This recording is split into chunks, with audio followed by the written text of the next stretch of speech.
693 порталына тіркелдік. Енді жеке кабинетке кіреміз. Оң жағында мекен-жайды көшіру мәзірі бар. Осы жерге кіреміз. Бұл жерде екі жолақ көрсетілген. Бірінші жолақта Қытайдағы қойманың мекен-жайы көрсетілген. Астыңғы жағында тіркелген клиенттің коды көрсетілген. Осы мәліметтерді енді Pinduoduo қосымшасын енгізу керек. Ол үшін Қытайдағы қойманың мекен-жайын көшіреміз. Арнайы батырма бар, көшіру.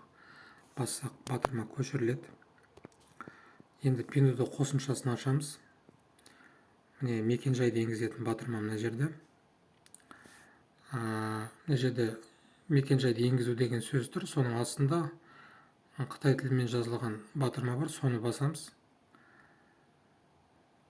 Арнайы ашылған контекст менюде бағана көшірген мекен-жайымыз өзі автомат түрде көшіріліп шығады.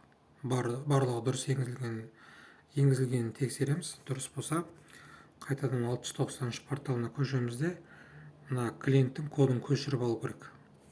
Міндетті түрде. Қайтадан Pinduoduo қосымшасын ашамыз. Содан кейін ең соңғы жағына клиенттің кодын енгіземіз.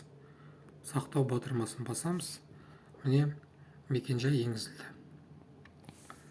Болды, енді тапсырыс бере беруге болады.